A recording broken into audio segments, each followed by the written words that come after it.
Assalomu alaykum barchaga. 2026-yil 21-yanvardan Polsha ishchi vizasini olish, umuman Polshada ish haqlari, vaqtinchalik yashash huquqini beruvchi karta pobitalar mavzularidagi bir qancha yangiliklar, o'zgarishlar bo'ldi. Mana shular haqida qisqa qilib ma'lumot berib o'taman. Birinchi masala bu Polsha ishchi vizasini olish. Umumiy tartib o'zgargani yo'q, faqat konsullik yig'imi 200 yevroga oshirildi. Ya'ni avval 135 yevro edi, 1-yanvardan boshlab 200 yevro bo'ldi.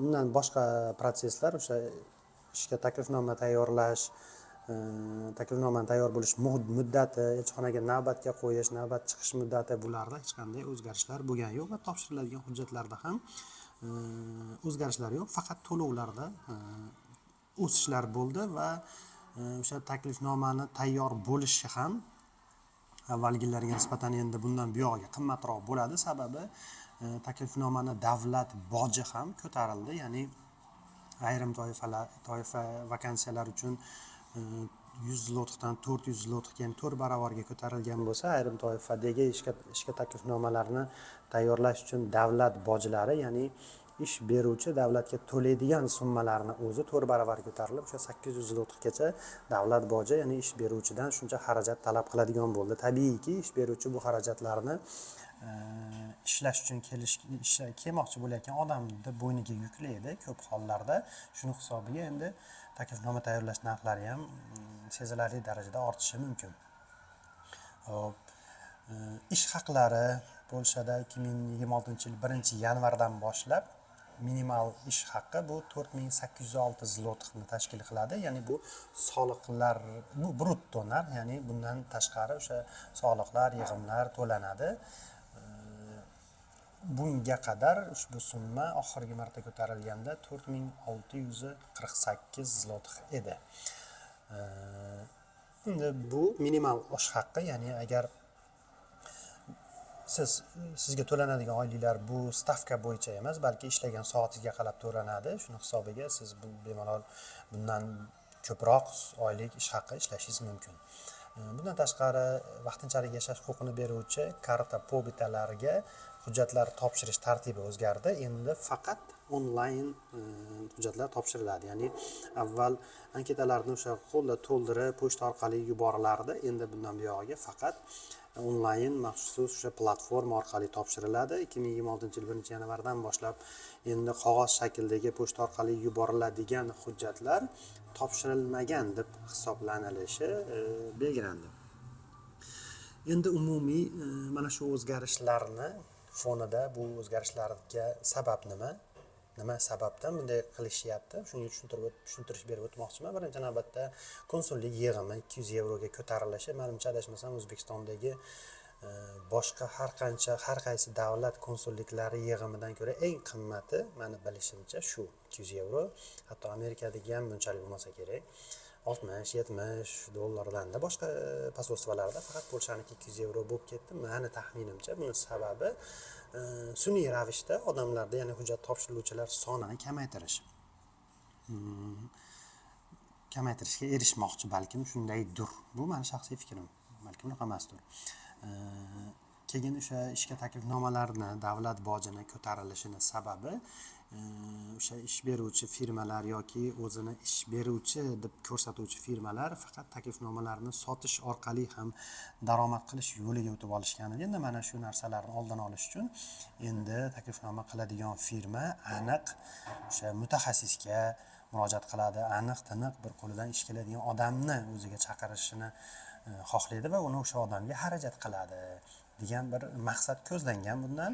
Va tabiiyki ish beruvchi ishchilarni saralab kerakli mutaxassislarni olib kelishi albatta Polshaga shunchaki ishchilarni emas, balki mutaxassislarni ko'proq kelishini ta'minlaydi. Maqsad mana shu narsa ko'zlangan.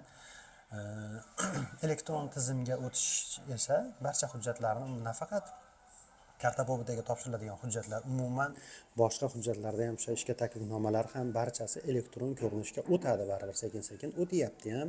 Ko'pchiliklaringiz qo'llaringizdagi taklifnomalarni ham orqasiga yozib qo'ygan, ya'ni ushbu hujjat elektron imzo bilan qabul qilingan deb. Xuddi mana shu elektron tizimga o'tishi bu proseslarni tezlashtirish imkonini beradi. Qachonki to'liq o'tib bo'lsa, hamma hujjatlar onlayn topshirilganda, onlayn ko'rib chiqish, ya'ni yetib borish tezlashadi, uni ko'rib chiqish prosesslari ham tezlashishiga olib keladi.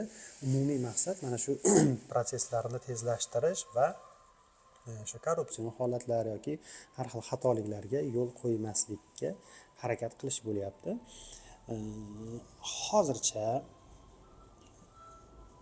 Hozircha mendagi bor ma'lumotlar mana shu.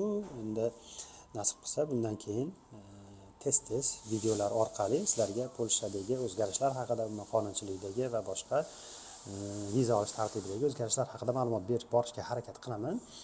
Ko'rib turganlaringiz, biz yaqindagina faoliyatini boshlagan Mr. Plov o'zbek restorani Polshaning Shetsin shahrida mana shu restoran ishlari bilan bo'lib biz kamroq videolar joylayotgandik. Xudo xolasa mana ancha yo'lga tushirib oldik barcha ishlarni. Endi xudo xolasa ko'p ma'lumotlar berishga harakat qilamiz. Bir nechta intervyular rejalashtirilgan, ya'ni Polshadagi avtobus haydovchilari bilan bog'liq juda ko'p savollar, avtobusga ishga kelmoqchi bo'lganlar, qiziqayotganlar soni juda ham ko'p.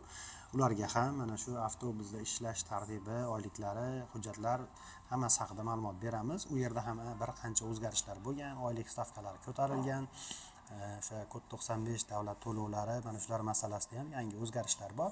Xudo xolasa tez kunlarda avtobus masalasida ham bir qancha yangi videolar, intervyular, suhbatlar joylab boramiz.